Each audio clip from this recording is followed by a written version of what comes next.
Hola, soy Mauricio José Schwartz y esto es El Rey va Desnudo a fondo. El anuncio de la cancelación para mayo de 2026 del programa de Stephen Colbert en la cadena CBS de los Estados Unidos, que se presentó como una decisión meramente financiera, más la súbita retirada del aire del programa de Jimmy Kimmel, que se acaba de revertir, por cierto, presuntamente por comentarios de mal gusto sobre el asesinato del activista de ultraderecha Charlie Kirk, se inscriben en proyectos que datan al menos desde 2016, si no es que desde el año 2000, que beben de los procedimientos empleados por Vladimir Putin y Viktor Orbán para establecer el control total de los medios de comunicación en sus respectivos países, sistemas que hoy pretenden imponer varias autocracias como la de Estados Unidos y otras, algunas de derecha y otras que al menos dicen no ser de derecha. Pero exactamente ¿qué pasó con Jimmy Kimmel?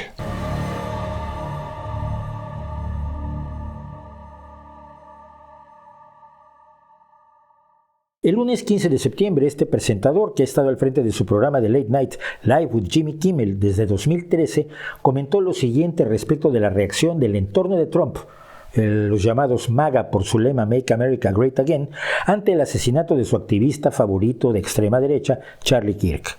El fin de semana tocamos fondo con la banda MAGA intentando desesperadamente presentar al chico que asesinó a Charlie Kirk como algo que no fuera uno de ellos, haciendo todo lo posible para sacarle partido político. Entre las acusaciones hubo duelo.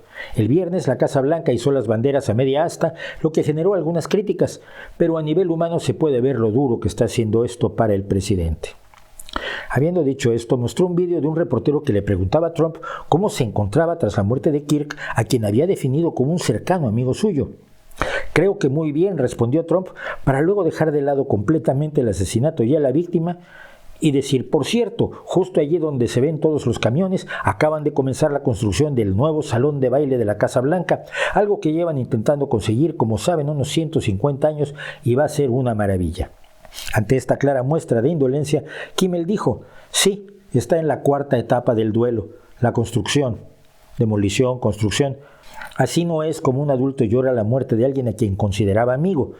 Así es como un niño de 4 años llora la muerte de un pez dorado. 2 días después, la cadena ABC dijo que el programa de Kimmel sería suspendido indefinidamente. La decisión de ABC se da, sin embargo, dentro de un contexto mayor, el de la lucha por el control de los medios a cargo del entorno del presidente Trump y del odio personal por los presentadores nocturnos que hacen comedia política que Trump ha expresado en numerosas ocasiones durante sus 2 mandatos y durante los 4 años que no fue presidente.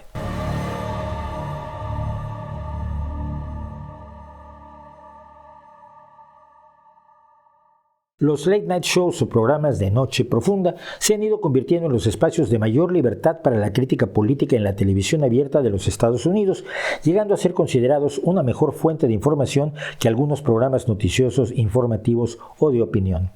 Algunos se emiten 4 o 5 días por semana, como los ya mencionados The Late Show de Stephen Colbert y Jimmy Kimmel Live.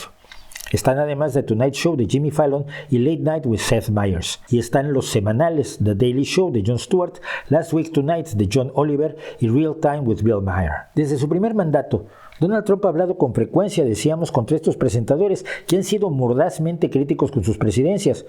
Los ha acusado de falta de talento, de bajos ratings, de desinterés del público, nada de lo cual se sustenta en los números. Y si se ha reducido el rating de los talk shows, ha sido exactamente el mismo ritmo que se ha reducido el rating de la televisión abierta, víctima de la televisión por cable y de las plataformas de streaming. Pero finalmente, y esto es clave pese a su aridez, hay que explicar cómo funciona la televisión estadounidense porque es distinta de la de todo el resto del mundo. Y si no entendemos eso, no entendemos todo lo demás. Las grandes cadenas de televisión abierta o de cable, como CBS, ABC, NBC, Fox o HBO principalmente, no transmiten directamente al público ni producen material para ocupar todo el día de transmisiones. Usan un sistema de franquicias similar al de otras grandes empresas como Coca-Cola o McDonald's.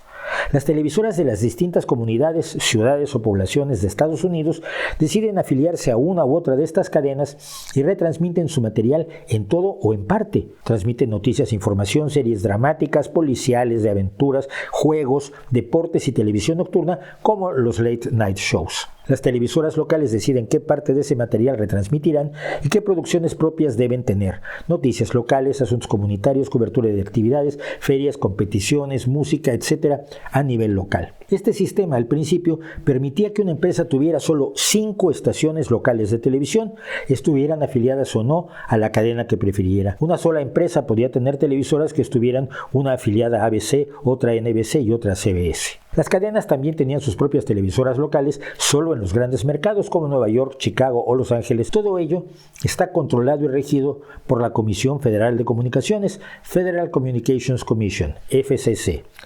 Sigan conmigo que esto es importante. En 1999 las reglas cambiaron de modo que las empresas pudieran poseer cualquier cantidad de televisoras locales con un límite de alcance combinado del 39% del mercado o de los teleespectadores. Una serie de adquisiciones permitió la creación de varios conglomerados de televisoras locales, principalmente el Sinclair Broadcast Group, que posee 193 estaciones que cubren el 40% de los hogares estadounidenses y que están afiliadas con diversas cadenas. Sus ingresos llegaron en 2020 a $5.900 millones. Su competidor más cercano es Nexstar, que posee 197 estaciones con ingresos de $5.400 millones en 2024. El tercer gran jugador es Gray Media, que posee 180 estaciones con ingresos de $3.280 millones en 2023. Por otro lado, las 3 grandes cadenas fueron a su vez objeto de adquisiciones y fusiones con conglomerados aún mayores. CBS y Comedy Central son propiedad de Paramount Skydance, ABC es propiedad de Walt Disney Corporation y NBC lo es de Comcast Corporation. Cada uno de estos grandes conglomerados es propietario de otras muchas empresas. HBO, por ejemplo, es de Warner Brothers Entertainment. Todo esto, que puede sonar terriblemente aburrido, y lo sé y me disculpo, adquiere otra dimensión cuando sabemos, por ejemplo, que ya desde 2018 el presidente y director general de Nexstar, Perry Sook, le pedía a Donald Trump la desregulación para que su empresa pudiera poseer un número ilimitado de estaciones locales de televisión.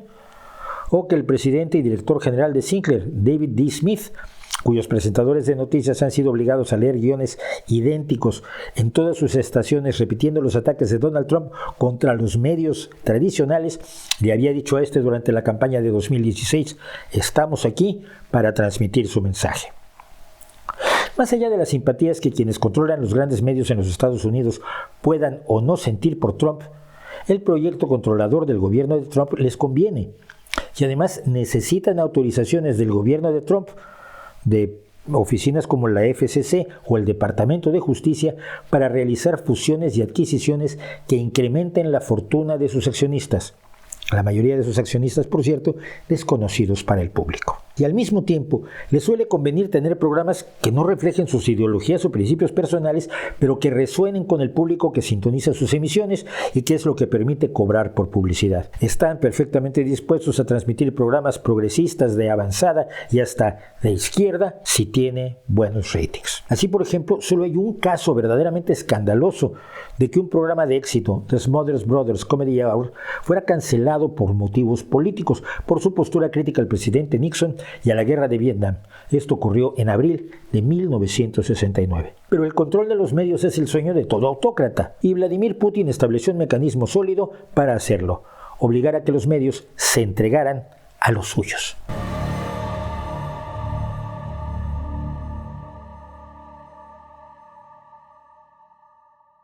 El experto en informática finlandés Pekka Kallioniemi se ha dedicado a la investigación sobre información y desinformación, trabajo en el cual realiza su postdoctorado en la Universidad de Tampere. Lo que cuento en este apartado es un resumen de su estudio sobre cómo Putin y Orbán se apoderaron de los medios en sus países. Putin se dedicó a acosar a los dueños de los medios independientes para obligarlos a vender o huir, y luego poner esos medios en manos de personajes leales a Putin, oligarcas muy obsequiosos. Procedió después a inundar el mercado mediático con dinero estatal, mientras que ahogaba las voces disidentes. Cuando el gobierno es el principal anunciante, los medios tienden a callar las voces críticas. Y cuando logró el control de los principales medios, televisión, prensa y radio, Putin legisló para criminalizar a los críticos como agentes extranjeros y así cerrar los medios que quedaran y provocar el miedo entre los pensadores independientes. Ya con el control total de los medios, y hoy no hay un solo medio independiente en Rusia, empezó a encarcelar, exiliar o asesinar a voces disidentes y periodistas de investigación.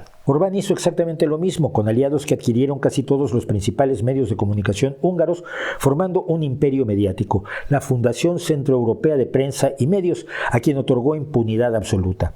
Dictó leyes para eliminar el sesgo de izquierda de los medios, y estas leyes se convirtieron en formas de forzar un discurso de derecha sin contrapesos, y hoy tampoco hay periodismo independiente en Hungría prácticamente. En Estados Unidos esto ni siquiera ha sido necesario. Los grandes conglomerados de medios ya son propiedad de aliados del gobierno, con alguna excepción, y otros están en camino de serlo. Tanto los tradicionales como los de Internet, publicaciones que fueron faros de honestidad y decencia periodística, como el Wall Street Journal o el Washington Post, hoy son altavoces trumpistas por obra y gracia de sus dueños, Rupert Murdoch y Jeff Bezos. Larry Ellison, otro de los hombres más ricos del mundo y muy cercano a Donald Trump, sigue un modelo similar. En 2025, a través de su hijo, tomó el control de Paramount Global y con él el de la CBS, y planea adquirir Warner Brothers Discovery y junto con Rupert Murdoch controlará TikTok. Todo esto sin contar con que Trump y su entorno hablan sin cesar de encarcelar a periodistas y a otros a los que acusan de traición o desinformación, usando al Departamento de Justicia como arma contra los oponentes políticos. Y esto no es un proyecto a futuro. Pam Bondi, la fiscal general del Departamento de Justicia de Estados Unidos, la que oculta las listas de Epstein, ha advertido que cuanto ella considera discurso de odio será investigado, y especialmente después del asesinato de Charlie Kirk, dijo que emprendería investigaciones contra ciudadanos estadounidenses que ofendieran la memoria del activista ultraconservador. Luego los ofendiditos son los liberales. De cristalizar el proyecto de Trump, el control gubernamental estadounidense sobre los medios sería tan férreo como el de Putin. Quien enlaza entre el gobierno y los medios electrónicos es la Comisión Federal de Comunicaciones.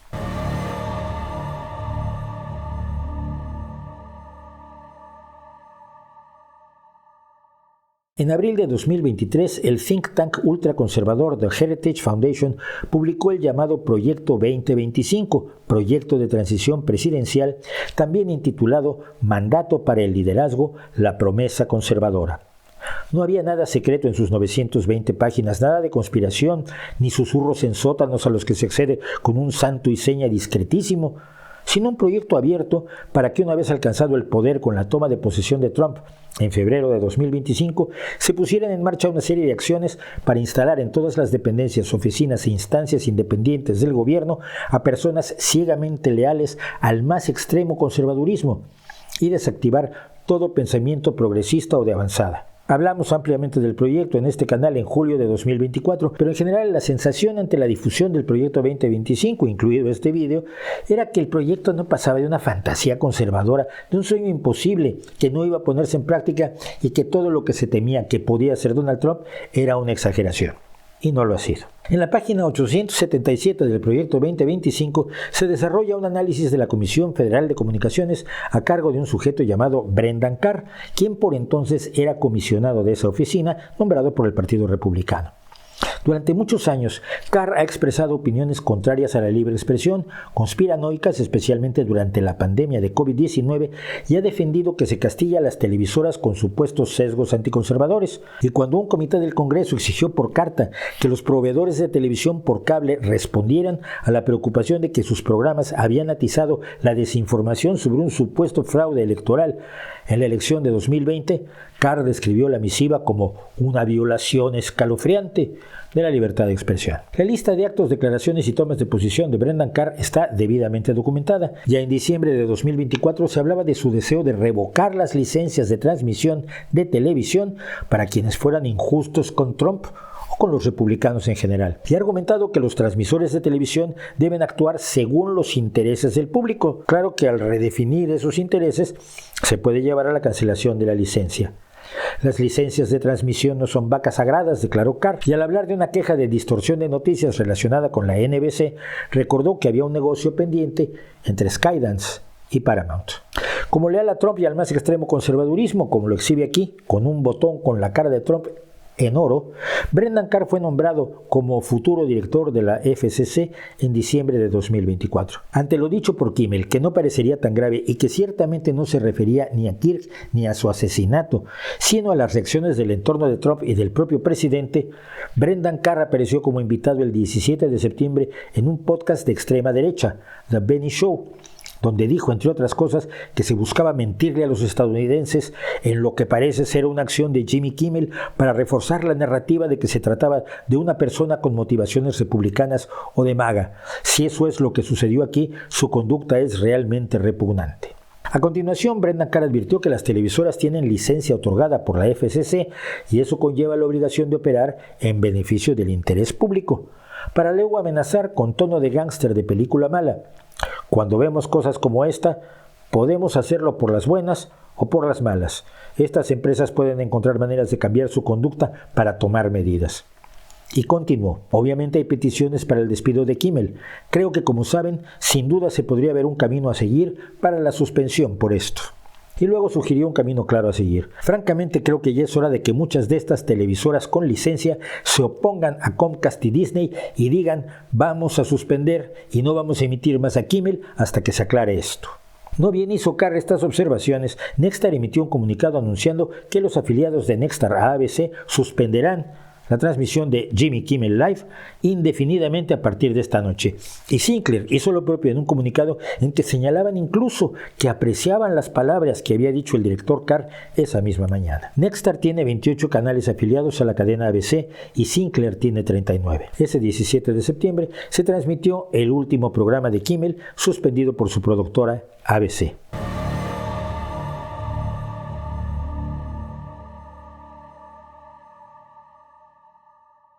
La pregunta, claro, es si el gobierno de Trump y concretamente Brendan Carr censuraron, prohibieron o amordazaron a Jimmy Kimmel. Y la respuesta es no. Directamente no. Pero indirectamente utilizaron el poder del gobierno estadounidense para presionar, sugerir caminos y amenazar veladamente. Así, ese mismo día 17, Donald Trump celebraba en su Twitter particular, Truth Social, la suspensión de Kimmel y pedía a la NBC que despidiera a Jimmy Fallon y a Seth Meyers. Olvidémonos, si podemos, de si el presidente y fundador de Nexstar, Perry Sook, es o no simpatizante de Trump o del proyecto ultraconservador 2025, que sí es, claro. El 19 de agosto, Sook había lanzado una serie de elogios a Trump al tiempo que anunciaba que su empresa quería comprar por $6.200 millones a su conglomerado rival Tegna, propietario de 64 estaciones de televisión, de modo que controlaría un total de 265 estaciones que atienden al 80% de los hogares estadounidenses, rompiendo por más del doble el tope del 39% que el propio Sook pidió a Trump que anulara cuando lo apoyó en su campaña. Y olvidémonos de si el presidente y director general de Disney, Bob Iger, por un lado ha sido crítico de Trump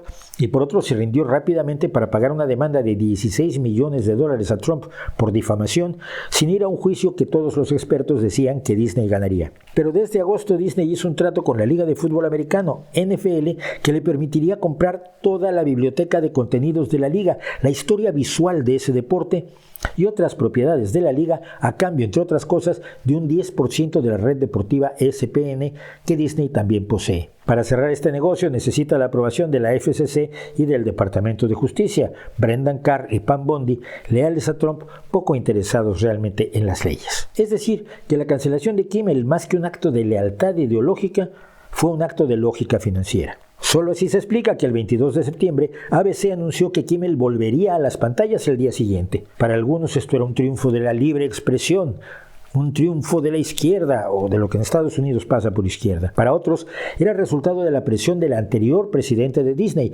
Michael Eisner, considerado liberal y que el 19 de septiembre escribió en Twitter eso que Elon Musk cree que se llama X. ¿A dónde se ha ido todo el liderazgo? Si no fuera por los rectores de universidades, los socios gerentes de bufetes de abogados y los directores ejecutivos de empresas que se enfrentan a los abusadores, ¿quién defendería la primera enmienda?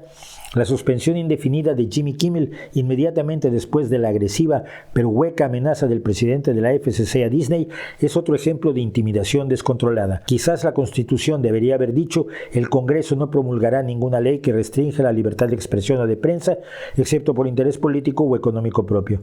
Por cierto, que conste que este director ejecutivo encuentra a Jimmy Kimmel muy talentoso y divertido. Pero para otros, quizás más cínicos, lo cual no es forzosamente malo, el cambio de opinión de ABC se debió fundamentalmente a la enorme cantidad de cancelaciones de los servicios de streaming de Disney como Disney Plus y Hulu, que llegaron a tirar los servidores de la empresa, así como la retirada de visitas a los parques temáticos de Disney y una reacción intensa de celebridades, escritores, actores y otros que llevaron a que las acciones de Disney cayeran en picado, perdiendo 2% de su valor en 4 días, lo que representa ni más ni menos que $4.400 millones. A los accionistas de las grandes corporaciones, los verdaderos millonarios, se les habla tocándoles la cuenta bancaria antes que invocando principios, enmiendas constitucionales, derechos o libertades. Téngalo usted presente. El regreso de Kimmel a la parrilla de ofertas de ABC no garantiza que Nexter y Sinclair vuelvan a emitirlo en sus estaciones, y lo más probable es que no lo hagan.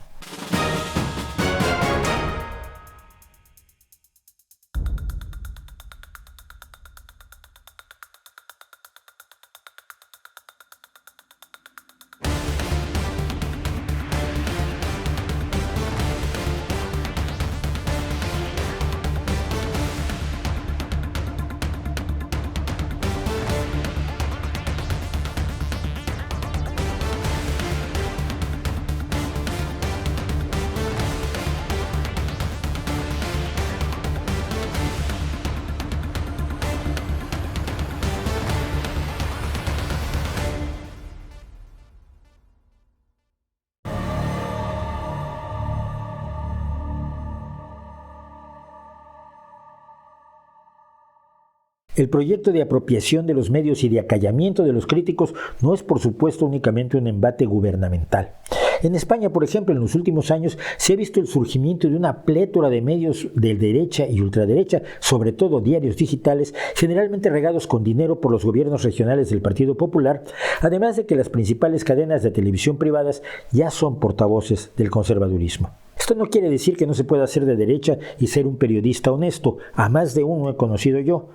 Pero lo que los caracteriza es que, más allá de sus ideas personales, tienen un principio fundamental: el respeto a los hechos y el compromiso de dar a conocer esos hechos a los ciudadanos para que estos participen de manera plena e informada en los asuntos de su sociedad. Y también se puede decir, y también he conocido a más de uno, que hay periodistas de izquierda deshonestos y enormemente desaseados. Pero lo que esto quiere decir sobre todo es que al controlar los medios y actuar con deshonestidad, alterando los hechos, distorsionando la información sin ningún control legal, sin ningún control jurídico que protege el derecho de la gente a estar informada verazmente, se deforma la participación política y social, se favorece que los ciudadanos actúen contrariamente a sus intereses sin siquiera saberlo, se contamina el debate público y se fomenta la polarización y el enfrentamiento fratricida. El embate de muchos defensores de la autocracia y enemigos de la democracia contra la realidad y contra la posibilidad de que la gente conozca esa realidad es un hecho que permea a todos los autoritarismos,